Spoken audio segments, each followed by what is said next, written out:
Welcome to the Black Gay History Channel. Please share this video and subscribe to this channel for more captivating content. Now I need my Christians to come directly to the front of the congregation and explain yourselves. What do you mean that Christianity has an ancient tradition of holy kissing between Christian men?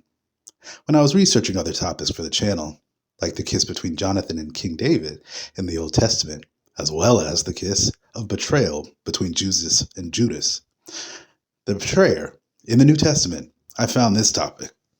I think that Christian countries around the world have a lot of audacity for penalizing men for kissing each other in their laws in their respective countries when the very religion they reference to criminalize gay men has a history of holy kissing between men.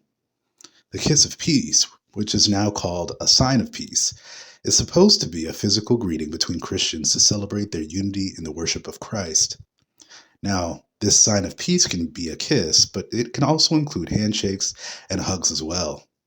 Now, sometimes this kiss has been called the brotherly kiss, and of course, for women, the kiss is called the sisterly kiss.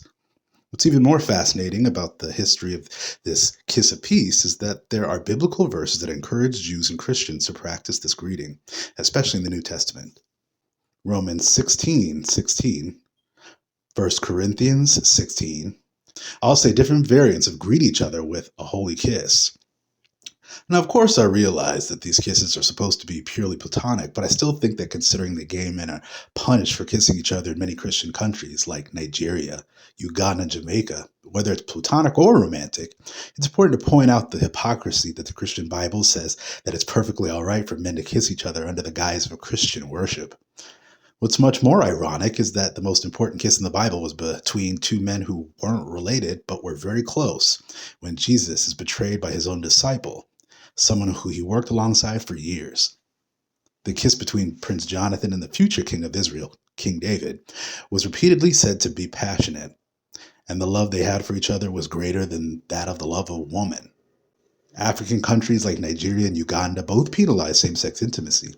And yet nearly 1,000 years ago, when Catholic Rome ruled much of northern Africa, in countries like Libya, Tunisia, Algeria, and Egypt, in the 2nd and 3rd centuries, this brotherly kiss was practiced amongst Christians.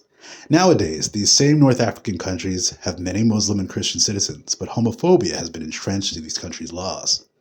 Lutherans, Anglicans, Catholics, and Eastern Orthodox are just a few of many Christian denominations who have the holy kiss written as a tradition into their church's history, and it's time they honor this legacy and support their gay patrons. So the next time anyone sees you kissing your brother in Christ and has a problem with it, just tell them this holy kiss is in the Bible.